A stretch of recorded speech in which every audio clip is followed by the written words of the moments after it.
Am I the a-hole for saying my dad is only a good dad to my half-siblings, not me, and using other family to back me up? I, 17M, grew up with a dad who, if I'm being brutally honest, did the bare minimum. For the first 12 years of my life, it was just the two of us. My mom wasn't in the picture at all. I've never really known her. She wasn't involved when I was a baby, and she passed away when I was about 5.5. I have this very faint memory of her funeral. I remember wearing shoes that pinched and everyone crying. That's pretty much it. I grew up surrounded by extended family, grandparents, aunts, uncles on both sides. They tried. They were the ones who showed up. They'd take me in for a few nights, help with school stuff, make sure I had someone at my school plays or parent-teacher nights. But day to day, I lived with my dad, and he wasn't really there. Sure, he kept a roof over our heads and food in the kitchen, but beyond that, he wasn't parenting. He rotated babysitters until I was around 5 or 6, just long enough for me to microwave food, bathe without supervision, and not die if left alone. After that, it was like, cool, you're on your own, kid. My aunts and uncles would check in, some more often than others. A couple even offered to take me in permanently. But my dad always said no. Not because he wanted to raise me, at least not in a way I could tell, but because I guess it would have looked bad if he didn't. So I stayed. I floated between school, sitters, and relatives' homes like a guest in my own life. Then everything changed when I was 12. My dad met a woman. Let's call her Erin. They married within a year, and shortly after, she was pregnant. When my first half-sibling was born, my dad transformed into someone I barely recognized. Suddenly, he was involved. He took time off work for the birth. He woke up in the middle of the night to feed the baby. He read parenting books, planned family outings, made Sunday into family day. He and Erin talked about the future, made wills, discussed guardianship. I remember his oldest sister, my aunt, asking what would happen to me if something happened to them. After a long, awkward silence, my dad said, well, obviously, you'd take him too.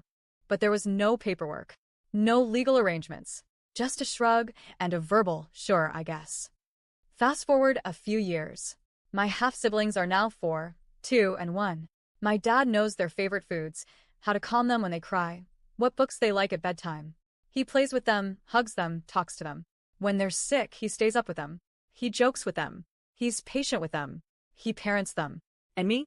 I'm still in the background. Still the kid who raised himself while he worked late shifts. Still the one who needed therapy nobody thought to get him. Still the one who feels more like an awkward houseguest than a son. Then a couple weeks ago, Dad and Erin asked me to babysit on a Friday night so they could have a date. I told him I couldn't. I work Friday nights. He said I could just call out of work. I said no. He pushed again and I snapped. I told him he could hire a babysitter like he did for me all those years. He got quiet and said, we don't like the idea of leaving the kids with strangers. And I just stared at him. Strangers were good enough for me, right?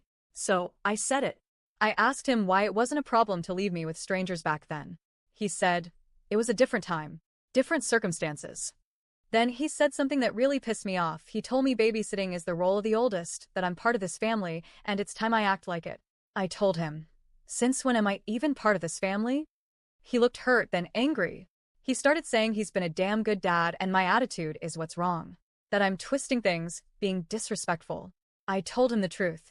He was never a good dad to me, only to my half-siblings. He ranted about it for 2 weeks. He told me I was exaggerating, painting him in a bad light, being ungrateful. So when we had dinner at my grandparents' house, with my 2 aunts and 3 uncles there, I brought it up. I asked, would you say Dad was a good dad to all his kids, or just to the younger ones? There was silence. Then one of my uncles said, he was hardly a dad to you at all. The others nodded. My aunt said she always felt like she had to step up because someone had to care about me. They all agreed that while he's fantastic with the younger kids, he checked out of parenting when it came to me. That's when Erin lost it. She got up and stormed off, furious that I brought it up in front of the kids. She said I was trying to make their children feel unloved or guilty. My dad told his siblings they were being harsh and unfair, but they pushed back. One of my uncles said, you don't get to rewrite history just because you don't like the story. Since that dinner, things have been tense. Dad's been trying to be more fatherly. He'll ask questions like, how was your day? But in that weird, stilted way like he's rehearsing it. He offered to help me with my homework once. I'm a senior, and I haven't needed help with homework since I was in middle school. It's performative. And it feels hollow. Erin is still mad. She said I caused a rift in the family and made her kids feel like they're not truly loved by the rest of us. That I'm poisoning them against their dad. She said I made her feel like I don't care about her or the life they've built. But the thing is, I never said their dad is a bad father. He's just never been a good one to me. So now, Dad and Aaron are furious. The house is cold and awkward, and I'm wondering if I crossed a line by airing this stuff in front of other people or by involving my younger siblings indirectly. Am I the a-hole for saying my dad was only ever a good father to my half-siblings and backing myself up with the rest of the family?